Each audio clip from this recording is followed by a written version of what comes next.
राधे राधे, जय श्री राम। दोस्तों, आज एक हर व्यक्ति दुखी है। हर एक व्यक्ति किसकी वजह से? पत्नी की वजह से, बीवी की वजह से हर बंदा दुखी है। वो बंदा जो बीवी ला चुका है वो उससे परेशान है कि उसके वो आ गई है, अब उससे छुटकारा कैसे पाए। अच्छा, जिसकी शादी नहीं हुई है वो इसलिए परेशान है कि अब उसको बीवी कैसे आए ताकि उसका घर बस जाए।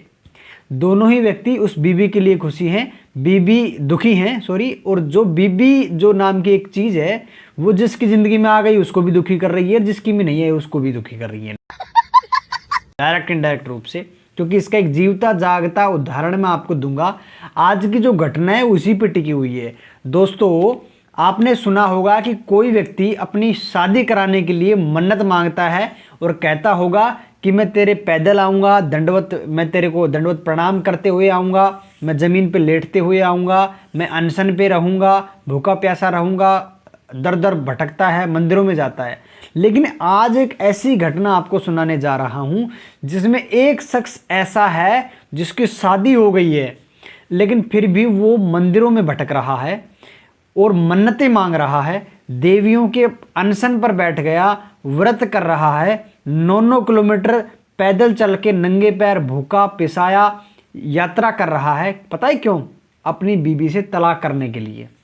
सोच के देखो कि वो बंदा किस लेवल का होगा जिसने देवी देवताओं पे विश्वास किया कि ऐसा हो सकता है और उसने ऐसा करके भी दिखाया और देवताओं ने भी उसकी मदद करी। जी हाँ दोस्तों, सच्ची घटना। मैं कोई ड्रामेटिक या फिर कोई आपको फिल्म की कहानी नहीं सुना रहा हूँ, सच्ची घटना है। इसको सुनाता हूँ क्यों उसकी शादी के बाद में उसने तलाक लेने के लिए दर दर मंदिरों में उसने मन्नतें मांगी, उसने वहाँ पे हाजिरी लगाई और कहाँ कहाँ वो गया, कैसे कैसे उसका तलाक हुआ और उसके बाद में क्यों वो इतने किलोमीटर तक पैदल दंडवत गया और उसने आखिर अपनी इतनी सुंदर और अच्छी बीवी से तलाक क्यों लिया। ये चीज़ें हम इस वीडियो में बात करने वाले हैं। तो नमस्कार दोस्तों, मेरा नाम उमा शंकर है और मैं ऐसी घटनाएं इस YouTube चैनल पर, प्रजापति उमा चैनल पर आपके लिए लाता रहता हूं। इस चैनल को सब्सक्राइब करें, बेल आइकन ऑन करें, वीडियो को लाइक बटन अभी दबा दीजिए आप। और आप ये हमारी जो वीडियो है वो कहाँ कहाँ से देख रहे हो आप लोग ज़रूर बताइएगा। आज का आपका जो टास्क है वो है कि आपकी फेवरेट मूवी का नाम भी आपको कमेंट बॉक्स में टाइप करना है। सो दोस्तों, घटना आपकी है यूपी के बस्ती के भानपुर गांव की। यहीं पे एक रवि नाम का लड़का रहता था, किसान परिवार से था, अच्छा और गरीब लड़का था, लेकिन वैसे सब कमाने वाला अच्छा बच्चा था। और यही लड़का कोई फेमस व्यक्ति नहीं था, कोई जो टीवी सीरियल्स पे आने वाले शो में आने वाला व्यक्ति नहीं था। एक आम पहचान का व्यक्ति गांव में आराम से मस्ती से अपना जीवन बिता रहा था अपने मम्मी पापा के साथ। एक दिन ऐसा आया कि अचानक से सोशल मीडिया पे वायरल हो गया। इसकी वीडियो पूरी दुनिया के अंदर, पूरे सोशल मीडिया में सुर्खियाँ जो है बटोर रही है और वायरल हो रही है इसकी वीडियो। क्यों? एक ऐसा दिन जब ये 9 किलोमीटर की यात्रा तय करता है, दंडवत, कपड़े गंदे हो गए, सड़क पे पैदल पैदल लेट लेट के 9 किलोमीटर तक गया, भूखा, बिना पानी पिए, दंडवत यात्रा करते हुए बस्ती के अंदर जो बेड़वा माता का मंदिर है उसके अंदर जाता है और वहाँ पे मन्नतें मांगता है और वहाँ पे प्रार्थना करता है और थैंक यू बोलने के लिए भी जाता है।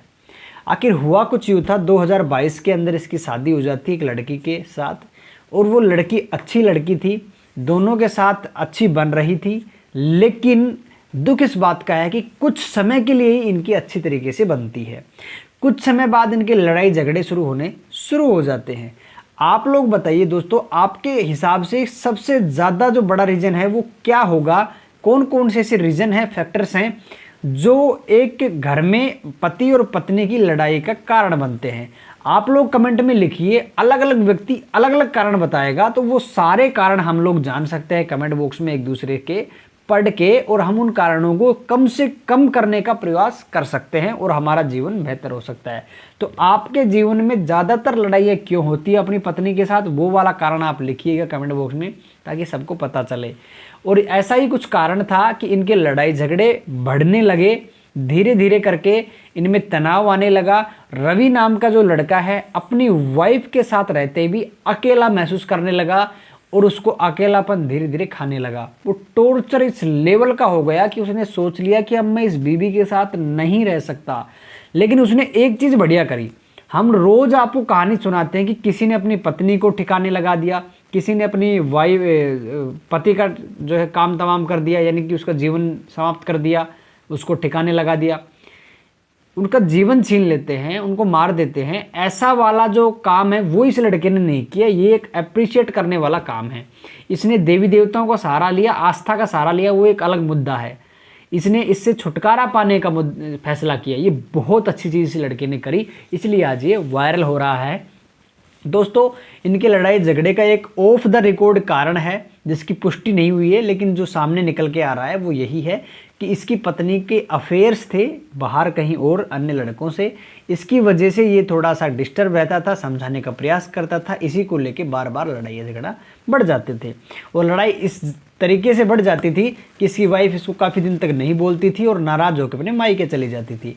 ऐसा भी सुनने में आया है, इसकी पुष्टि नहीं हुई है, लेकिन ये सुनने में आया है कि इस लड़की के घर वालों की तरफ से, पीहर की तरफ से एक दबाव था कि यहाँ से छुटकारा हो, और वहाँ से कुछ कानाफूसी होती हैं और ऐसे करके ये चीज़ें सामने आई।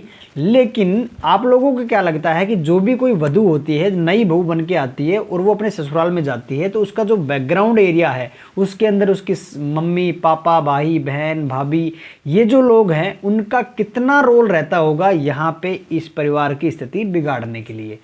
आप लोग कमेंट बॉक्स में बताइएगा।